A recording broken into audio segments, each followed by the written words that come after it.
my primary school, secondary school, and then went to university in Birmingham, where I studied biochemistry at the University of Aston and a PhD. People, like especially now youngsters, they don't really enjoy that reading or that you can say somewhat of interaction with the community and so on as well. I was also very bookish, Hamza. I used to read lots of books. Urdu is one of my important and beautiful language. How our youngsters can keep a balance between deen and dunya?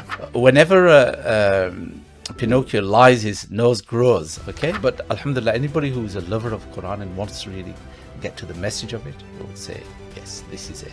What really impacts anybody is the environment, the company they keep, the people who they sit with, play with. What would you say that something like a different level of spirituality is there in somebody's life?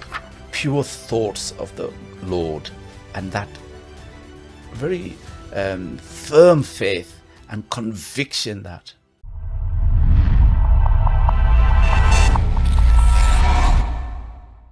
Hey everyone, welcome back to my channel. Just Hamza here, and I'm back with another podcast. And I have the honor of having an honorable guest on my podcast on this episode, Professor Dr. Musharraf Saab, and it's a pleasure to have him here. Before I give any further introductions about himself, I will let him introduce himself, and then obviously as usual we take it from there.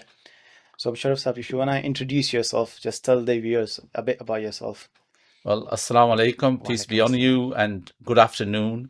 I'm really delighted to be on your podcast to talk about my work, my life, how I grew up in the beautiful town of Halifax, perched on the most beautiful part of UK, West Yorkshire.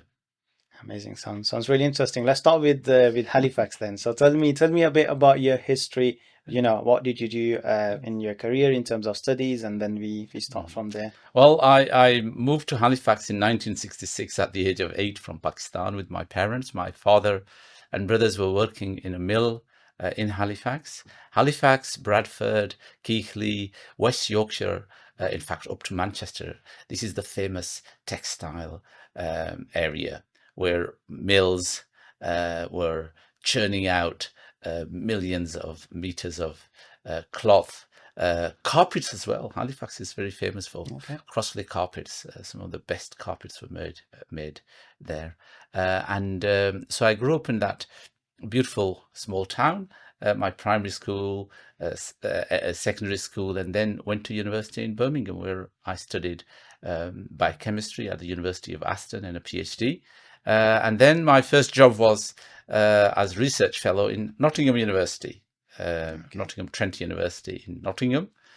So since 1985, I've been living in Nottingham. How come moving straight from Halifax to Nottingham? Is it purely because of the job, or no? Of course, I moved from Halifax after my A levels to study in Birmingham, and after spending 8 years there, the first job I had was as a research fellow in the university. So I moved to Nottingham, and since then I've been, mashallah, based in Nottingham. Fair enough.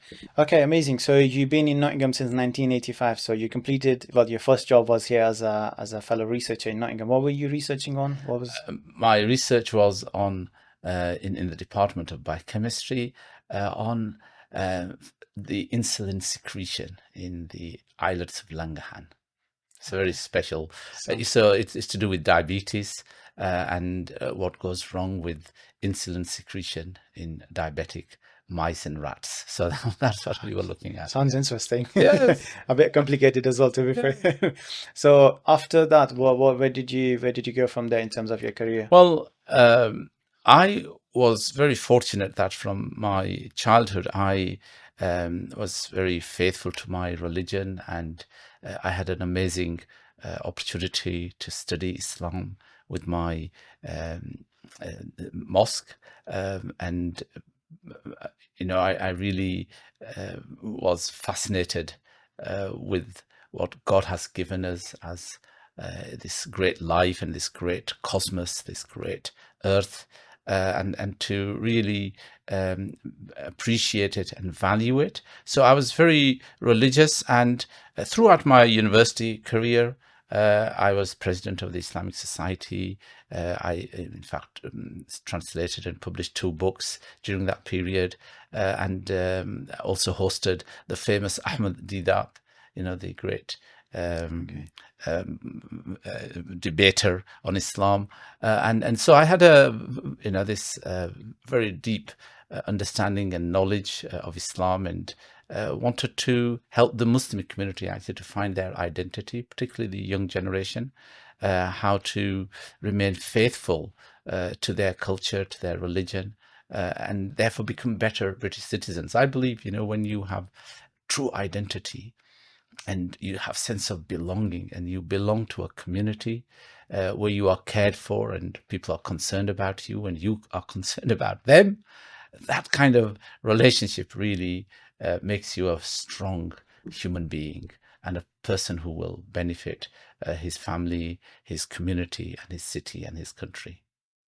Very interesting and very deep conversation there. So, in terms of talking about the religion itself, so were you said that you've been quite religious from a very young age. Was it something that you got, was it something that you inherited in terms of were you around people that were actively involved into the mosques, or was it something that you kind of come across as you grew?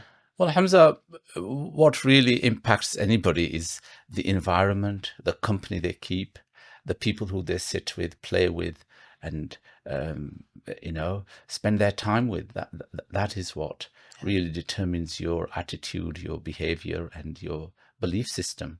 I was very fortunate that I was amongst religious people, attending the masjid daily, praying with the congregation, and having the opportunity to actually serve as well. So that was, and I think that's really important to get young people and provide them opportunities to volunteer, to serve, to help, to do youth work, to do community work. One of my duties was from the age of 16 in the mosque was to do collection for the mosque. So that was a fascinating responsibility, to collect donations, and then effectively I was a treasurer. So that was an amazing responsibility, at such an age. Such an age, yeah, no doubt. And as they say it, you are the product of your environment, and I guess you kind of confirm that, and that's a lot for people listening as well or watching. That it's not just a bookish knowledge, or it's not just a sentence that a lot of people throw out there. It's actually the case that you actually become the product of your own environment. But I was also very bookish, Hamza. Fair I enough. used to read lots of books. Urdu is one of my important and beautiful language that I am really good at reading, writing about it Okay. as well. And I was also a reader, very actually. How did you keep up with like still being able to write Urdu? For example, Yeah, my father was a school teacher, so I okay, learned that's from right. him. Okay. And also at home, we, father used to read Urdu stories, and we had and I was I was very keen, scholarly person. I loved reading and writing. Kept my diary, and yes, and I memorized the Quran as well. Mashallah. So I was very keen. Yeah, I was really so. In addition to having the right kind of company, people who were encouraging, go and do some work out there in the community, I also had this sort of academic and scholarly trait as well. Okay, amazing. That's good. That's amazing. A lot of Yeah. people, like especially now youngsters, they don't really enjoy that reading or that you can say somewhat of interaction with the community and so on as well. So moving forward to your career, so you did take part in that research, and where did you go from there? What was your next move from? Well, I did research for nearly 10 years. Oh, And I decided I'm financially well off now. This is back in the remember this is back in the 80s, and I was so lucky in those days that I had bought 3 houses by then. It was so wonderful. So I felt really very well off, actually. Yes, I felt well off to have three houses. Nowadays to That's have one house is a is big thing. So no doubt. I was very lucky, and and because my passion was Islam and serving community and helping young people to have a sense of belonging and identity, and so and there were very few English speaking imams. So I thought, I really need to train myself as a proper scholar of Islam. And so I founded a mosque in Nottingham. We bought a house and we converted it into a mosque. And so I decided, okay, if I'm going to be serving Islam and helping young people understand Islam and to let the Western world understand the beauty of this God-given spiritual way of living, then I must learn it properly. Although I'd done memorization of the Quran, I had learned Arabic and studied lots of books and translated few as well. I still felt I needed a proper qualification. So I went to study in Pakistan in a seminary. And from there, I moved to one of the oldest Islamic university, in fact, oldest university in the world, 1,000-year-old Al-Azhar in Cairo, in Egypt. So I went to study there and graduated from there in 1994. How was your experience there? Because I did hear a lot about the university, to be fair. And Yes. what was your day to day like? What was the studies like? Just tell me. Well, of course, this is all in Arabic. Hmm. They don't speak English there. It's all Arabic in Al Azhar. And so it was a real challenge, but I loved it because this is one of the greatest centers. It's more than 1,000 years old, a very unique university in that sense. It is the oldest in the world before Oxford and Cambridge, Hmm. something like 200 years before them. And therefore, it has a very special environment, and the scholars are just the experts in every field of Islamic studies you can imagine. So I was very fortunate to have experts in Quran, in Hadith, in philosophy and theology, in every field.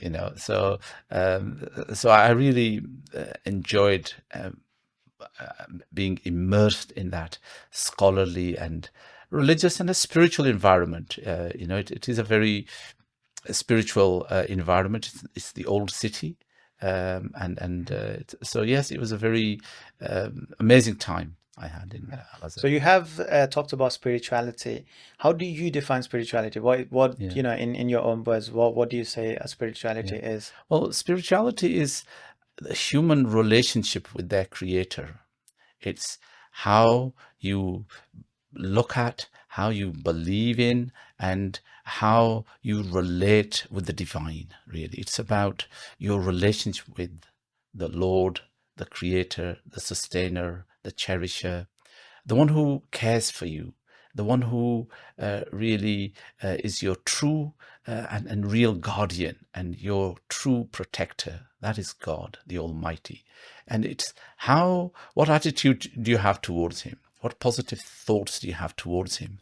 And so spirituality, or we would call it in Urdu, it's called ruhaniya, and in Quran, it has few words like tazkiyah, which is purification. That is, you purify and you cleanse yourself from all external influences, thoughts, and ideas, and you just have clear belief in the Almighty Lord as your creator.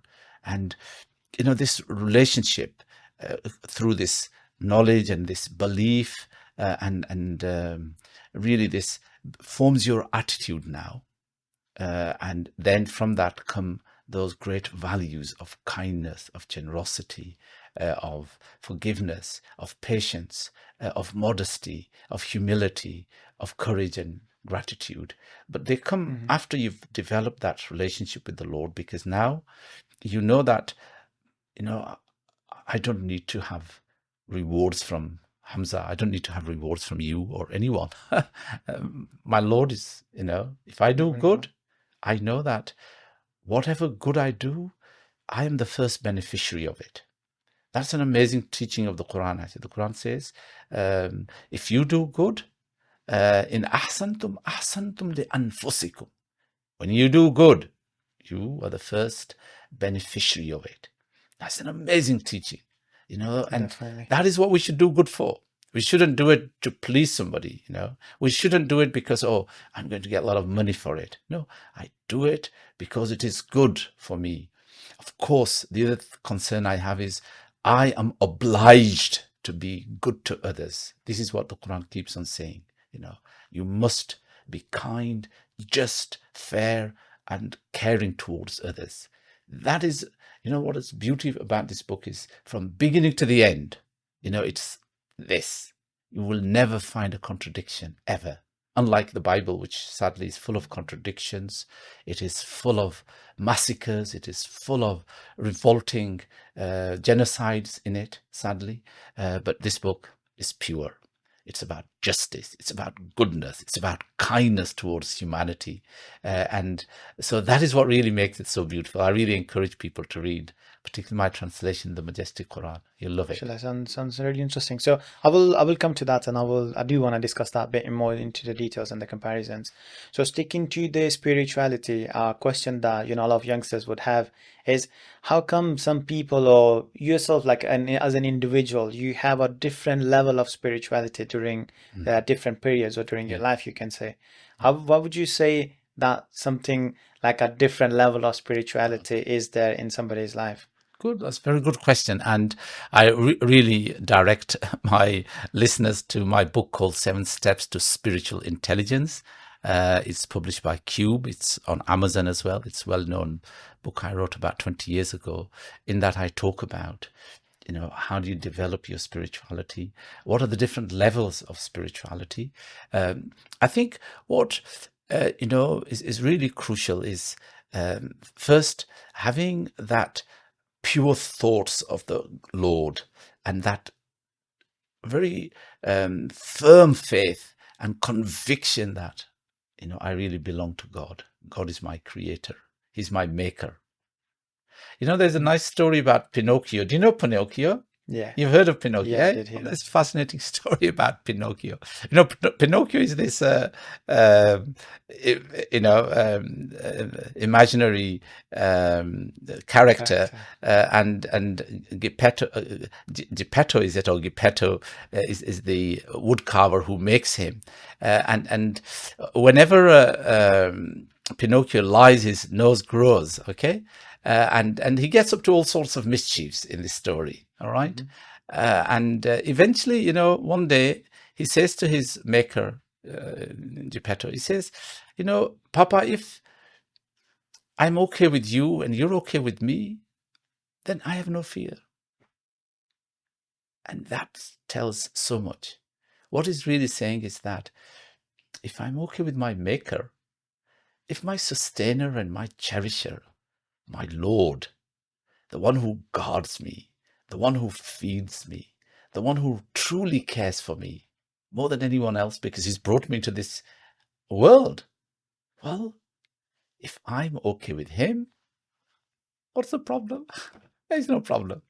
It's a powerful concept, to be honest. You know, this belief in God saves you so much anxiety and depression and sorrow. Seriously. It is an amazing fact of life that belief in this guardian Lord is so powerful. You know, it makes you really strong inwardly.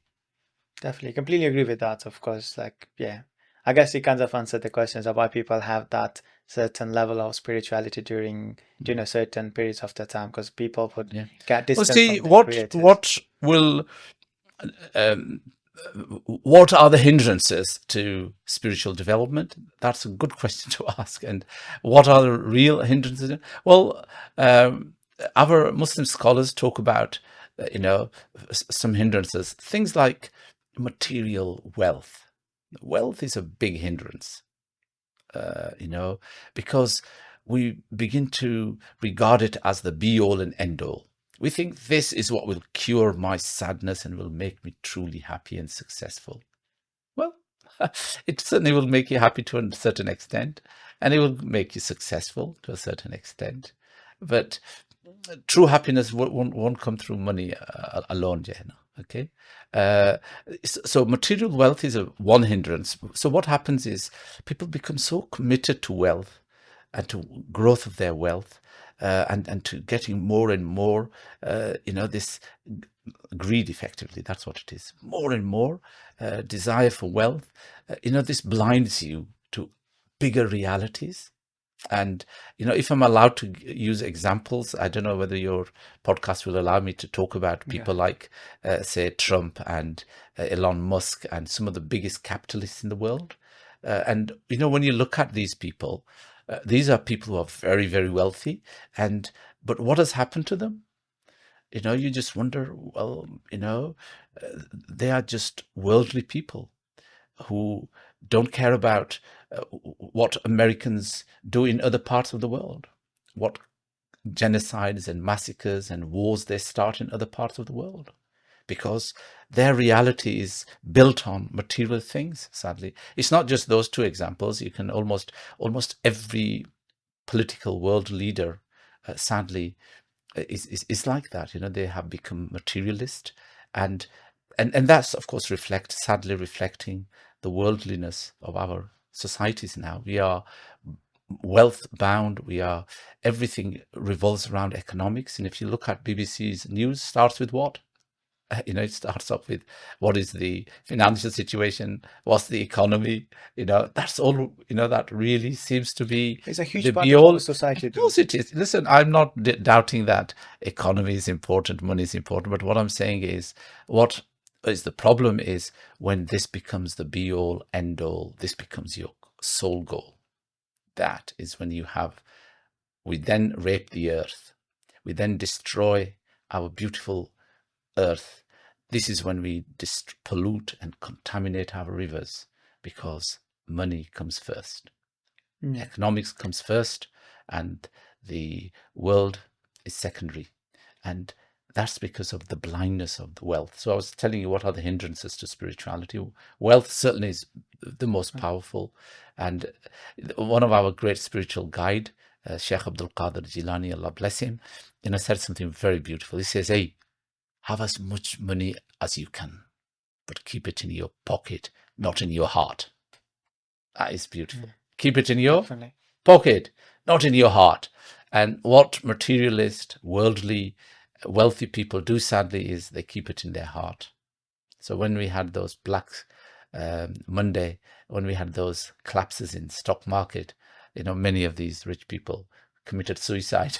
They just couldn't bear the thought of losing, millions on their stock exchange. Anyway, God protect us from that kind of greed. So, yeah, what are hindrances to your spirituality? One is wealth. Certainly, if you become wealth obsessed and greedy and that's all you're thinking about all the time, that certainly is going to hinder your spiritual progress. The other is the people you are with. We started talking about that at the beginning. That's really big influence. The sort of people you watch, that's going to really determine, how you think. So be careful. If you are with worldly people, people are always talking about, how to make more money, where to invest, then that's what you're going to be like. Or if people are always talking about games and sports and football, then that's what you're going to be. So it's very important to keep that balance of not becoming too obsessed with these things and the sort of people you keep company of.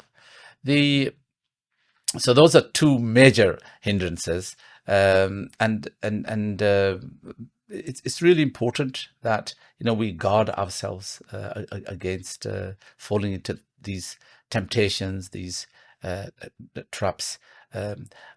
Material world is also a big hindrance. We want to have that big house and a big car and all those sort of things. Those are natural human instincts. Islam doesn't actually condemn them. What it says is, أحب إليكم من الله ورسوله وجهاد في سبيله فتربصوا.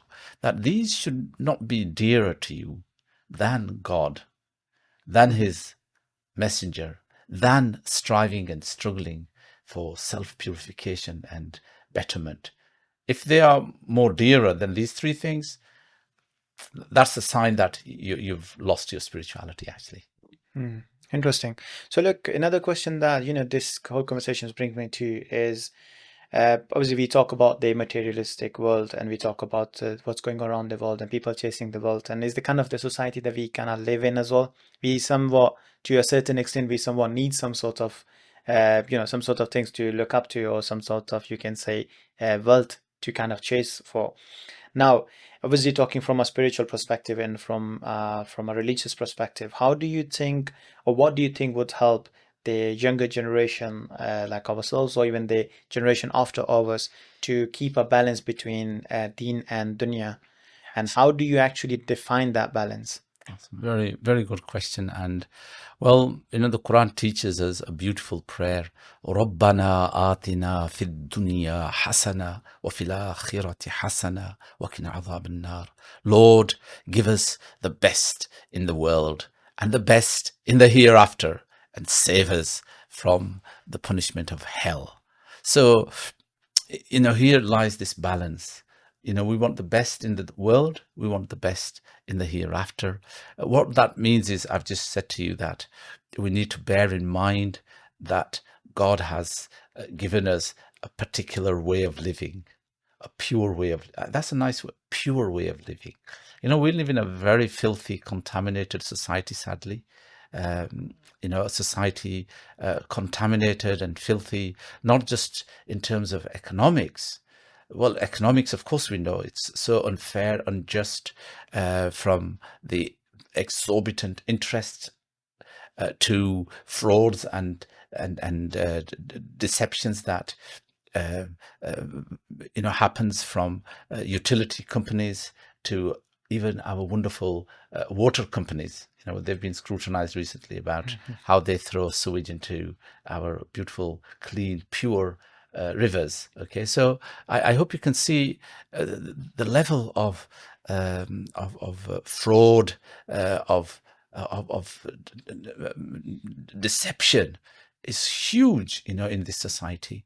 Almost in every department, you have this huge deception going on, and we're blind to it, and our societies, and this is why people are so anxious, people are so worried, and perhaps that's one of the major reasons for economic crisis that we are, the living crisis, the cost of living crisis is really made by who? It's made by our councillors, by our MPs, by our parliament. It's made by our statutory bodies. Each one of them is participant, sadly, because they do not have that purity and sincerity and genuineness to serve humanity, sadly. All they are concerned Why do you about. think is that? Like, one obviously is the religious perspective, which we kind of went into a bit into details as well. But looking at from a non-religious point of view, for example, looking at UK where we currently living, why do you think that the society is going towards a lot of deception, a lot of frauds, a lot of economical crisis, and so on? Absolutely. In every field, from our wonderful NHS to BBC to our parliament to our councils. You just look at the way, they are actually, in a way, robbing poor people, to be honest, and Why making do you life think so is that? difficult. Like, Well, it's because there's greed. That's what it is. It's greed. And secondly, there is power. These are very powerful institutions. Very, very hmm. powerful So institutions. do you think to retain that And power, that's the reason sorry? that what do you believe is to retain that power, they need to They need kind to of be more nastier. That's the they nature need of to keep power. the That hold? is nature of power, and absolute power is absolutely corrupting. And that is what we are witnessing, to be honest, at all levels. I am not an anarchist, all right? I believe in systems. I believe in democracy and justice and law and order. But however, what we are seeing around us is so much corruption and deception. It is so clear, actually. It's not hidden. Come on, if you look at every level, there is deception of highest order going on. Hmm. And this is a reflection of a very unspiritual, non-spiritual, materialist, worldly society. It lacks God. That is the biggest problem, is God. There is no God. God gives us a sense of absolute values. When you don't have those absolute values, you can then behave like Trump, and nobody's going to question him. He's almighty, all powerful. Therefore, he will behave, and kindness becomes relative. I will be kind to this group, but not to them. That is what's happening now. I will be nice to the Ukrainians, but not to the Palestinians. I will be kind to the whites in the South of America, but I don't care about those Mexicans. Come on. I'm sorry for being political, but these are realities that illustrate the deception and what happens when you have so much power.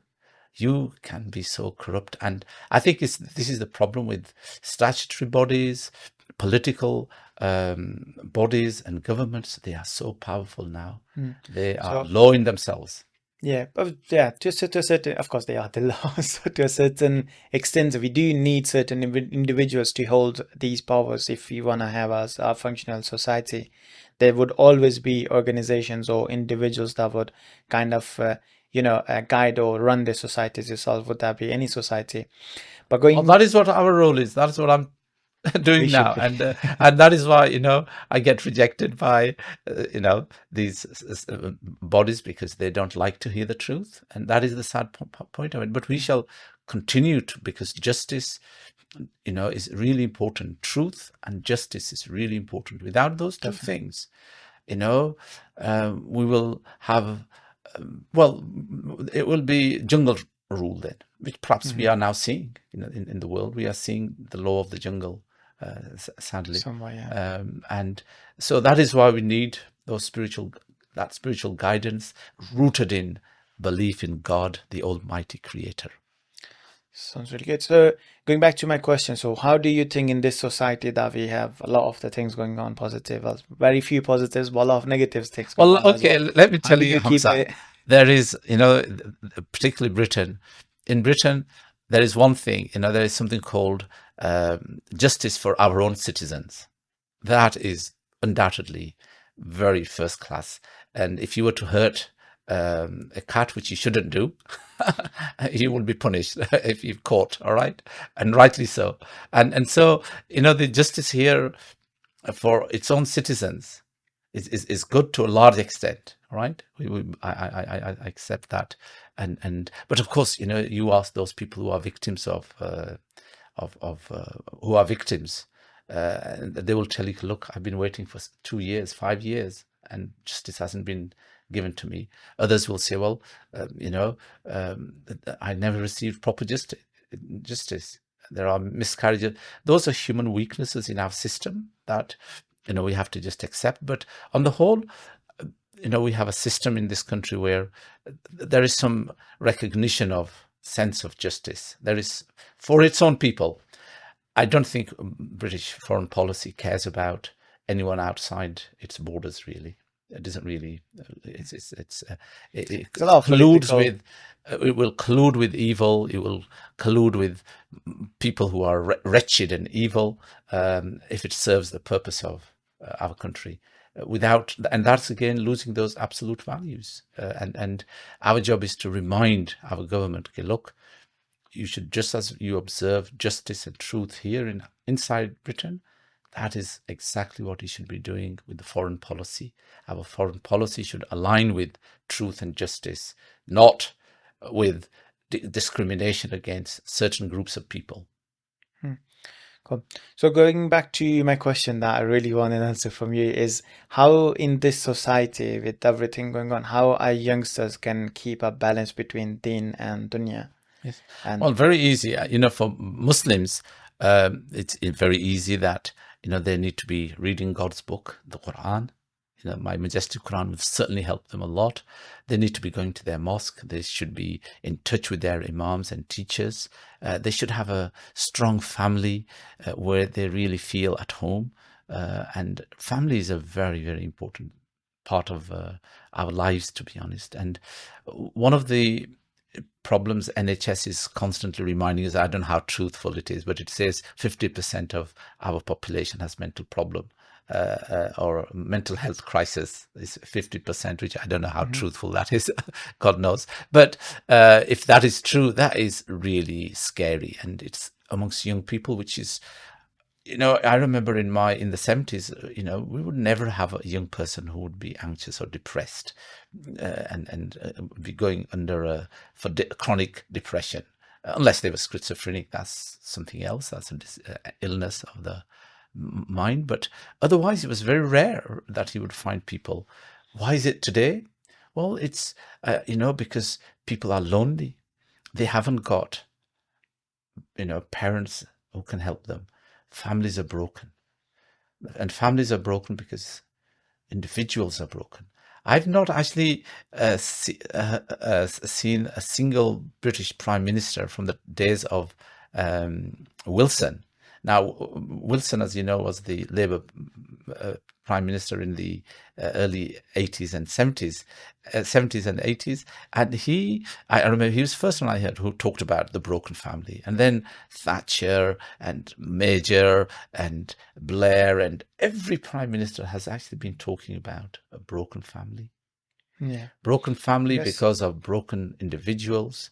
And that is the real problem.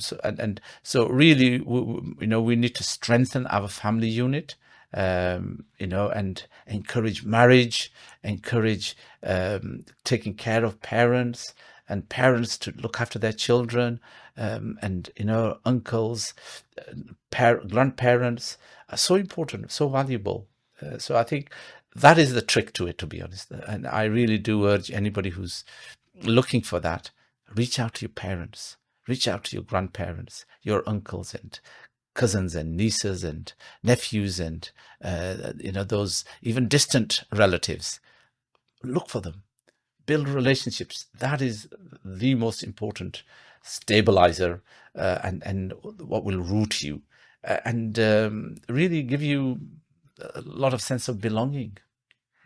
Definitely, that's really interesting actually. And now that you make me think about it and we discuss it, yeah, you're completely right. I have seen a lot of the family structure itself that's kind of broken, especially when we look around ourselves, and purely because individuals individually are actually struggling through whatever that be. Would that be a financial bay, or would that be an emotional situation that they're going through?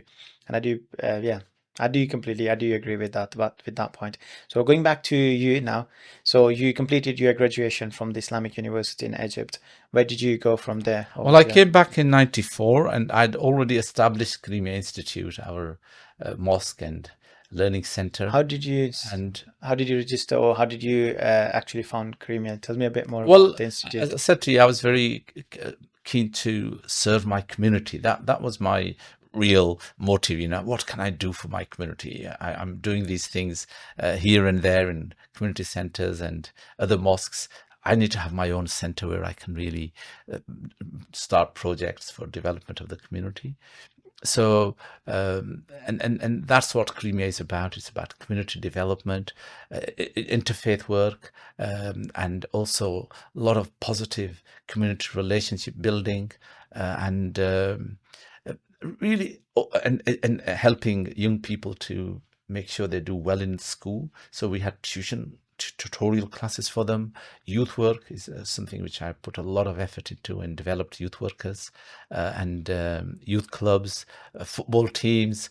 Wow. But teaching was one of the major things. We wanted to make sure the next generation of young Muslims were educated in their religion. They knew how to build their spirituality, build that relationship with God, and also how to build relationship with other human beings through morals, through moral values, through social relationships. So really it was a movement trying to nurture a generation that would be good Muslims and good citizens of UK. Interesting. So that's when you founded this institute, Kareem, and then you started obviously working on different projects. Yeah. Give an example of Well, an example of okay. the project All that you right. like the most. Well, I mean, I love all the projects. We've got about 12, 15 projects. I can't remember the Okay. exact number, but one project that I started back in 1990 is our annual family tarbiyah camp. So we used to take these young people out into a residential place for 3 or 4 nights and days where they would have an opportunity, to develop those bonds as well as to learn new skills. That's going on. This is going to be our 35th one. Is going to be in August, mashallah. Family Tarbiyah. I invite you, Hamza. Seriously, it's on 23rd, 24th, and 25th of August in Hollowford Centre in Peak District. It's an amazing opportunity to refresh. We now call it a spiritual retreat as well. So that's if you want to develop your spiritual. That's one project. That's a small project, actually. It's once in a year. We also run the Nottingham Cultural Festival, which attracts about 12,000 people. Wow. In one of the big parks that's on this Sunday, actually. Oh, We invite amazing artists like Khalil Muhammad, Prince Naseem, and Farad, and lots of wonderful young artists, as well as an amazing opportunity for family to have entertainment rides for children. The other things are like interfaith. I was the chair of the Christian Muslim Forum, which is a national body, which actually was initially set up by the Lambeth Palace and the government together. And I was the chair of that for nearly 6 years, building relationship between Christians and Muslims, and interfaith work. And we also run a radio station, full-time FM radio, Radio Dawn. If you want to, you can actually listen to it on. It's digital as well, so you can listen on your internet as well. Again, that's geared towards building positive relationships with others, as well as education about Islam, entertainment as well, and developing the sense of a culture and identity amongst those who want to build a spiritual identity. Really, we run Quran schools, and we run 4 mosques, big mosques, where altogether we might have in all of the mosques perhaps more than 2,000 people who come to pray Jummah every Friday. And we run Quran schools there. We run Urdu classes, Arabic classes. How do you keep up with all this? Well, we have a team. My institute employs something like 60 people. So we have mashallah, a good team that we run 2 nurseries and also a primary school. Oh, okay. This is an Islamic primary school. In fact, I'm just coming from the graduation of our year 6, who did amazingly well in their SATs, but sadly they are now leaving to go into secondary school. We have an amazing primary school, which is top of one of the best schools in the area. We have, alhamdulillah. How did you, so you obviously founded this institute, and in terms of the team structure, did you come up with the team structure? Any community development work requires long time. It requires a lot of patience.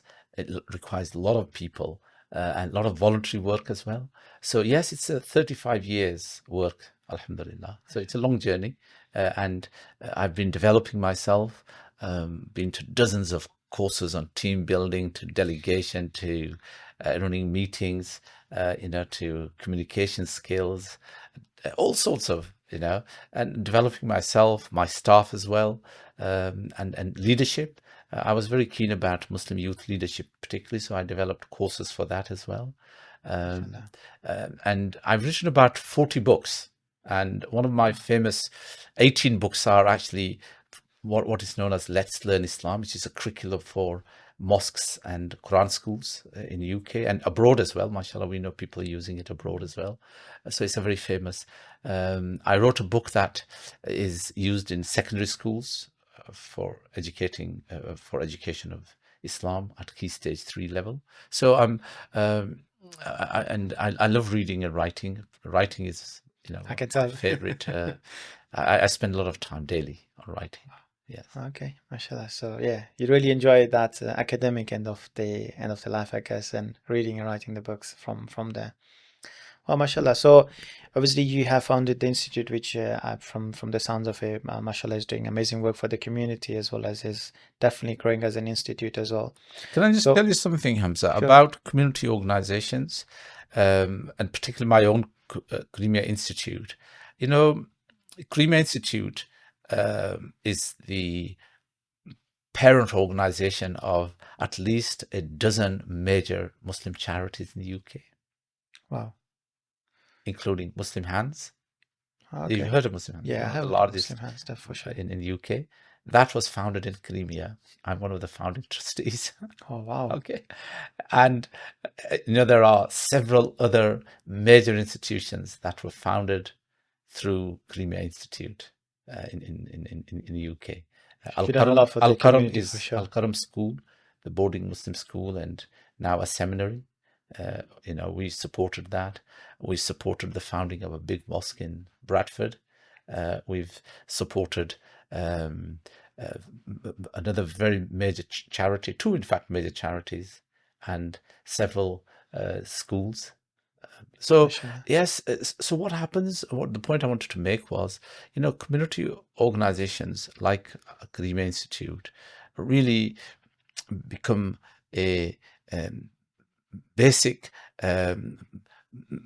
means of further development, and they just are really, it's an amazing impact you have on other people, and how others then say, oh, we can do this if they can do it, and we help. I mean, I've never been mean about this. Anybody who wants to do good community work, we've supported them. So in Nottingham, we've supported lots of organizations, and we're very proud of that.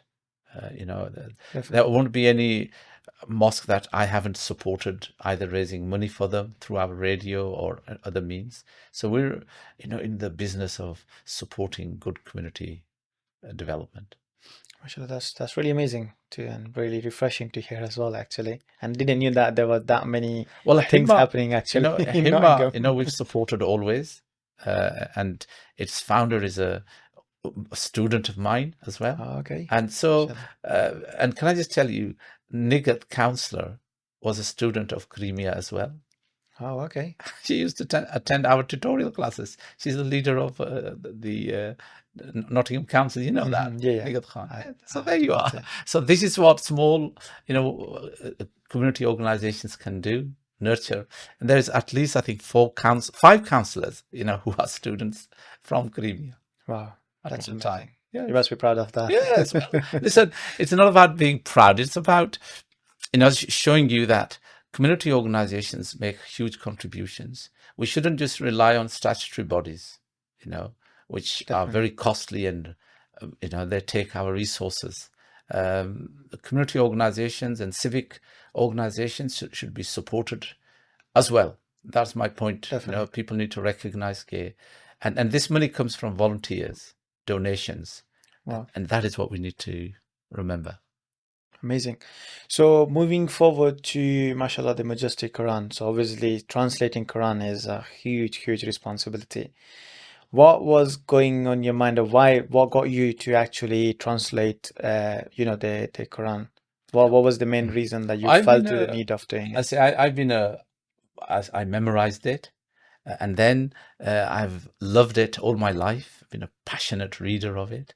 And what I found was, when I came back from Al-Azhar and started teaching at the institute and at Al-Karam, where I was head teacher for a while, and later on a teacher trainer for Gloucestershire University as well, I began to see that the Quran translations in English were actually in archaic language, Shakespearean language, but the worst part was they were actually poorly presented. They were actually presented verse by verse rather than, as a text. So the Qurans in English were in archaic old language, and the presentation was sadly wrong, which is they were presented verse by verse rather than presented as text, paragraphed, sectioned with titles and headings. And so I was an educator and a very passionate lover of Quran, and somebody who understood it as well. I began to think that, look, there's something I can do unique. So there were 4 things that I thought I will do with my translation. First, I will only use plain English, which is easy to understand, simple language, no archaic old words. Secondly, I will add headings and titles. So I will group the verses into paragraphs, And so, you will have sections with headings. So you will know, for example, in the chapter of Joseph, you have 24 episodes. Joseph has a dream. The brothers hatch a nasty plot. Joseph is thrown in the well. Joseph is rescued by the caravan. Joseph is sold as a slave. Do you see? I've sectioned it and give it headings. That makes it so easy for the next person to read. third thing I did was each chapter of the Quran actually is focusing on some theme or a topic. So I identified that topic and talked about it in the introduction to the chapter. So it helps the reader now. Oh, I'm reading about the hereafter. I'm reading about the story of Moses, okay, or I'm reading about Solomon and David, and so on. So it helps them to identify the theme as well. And our presentation was beautiful as well. We ensured, we really presented beautifully. And those things really helped it to be attractive, and it's the bestseller on Amazon. My publisher tells me they've sold 300,000. So it makes it a very popular. Amazing. Quran So book. look, obviously taking on the responsibility of translating Quran, and you did it through verses as well. Like you made the paragraphs to make it easier for the reader to actually understand it, because it's very important to actually understand the Quran, not just read it, as Yes. we've been doing a lot in our community especially. Now my question to you goes like, you would have definitely received a lot of negative feedback as well on this. And how do you dealt with it, or what was the main concerns that the individuals had? Well, first of all, I ensured that I follow the orthodox. You are absolutely right. To translate the holy book of Islam, the greatest book, the final revelation, the final testament from Allah, into any language is a huge, huge responsibility. It's not to be taken lightly. So I obviously worked very hard for it. I'd spent nearly half a century learning it. All right, remember that. I've got a background of half a century of learning. It's from some of the great masters as well. All right, so that you've got to remember, I studied in the top Islamic university, top teachers in seminary in Pakistan as well. So alhamdulillah, I'm very fortunate that I had this amazing scholarship behind me. But not only that, I actually worked with a team of people, and I had an editor.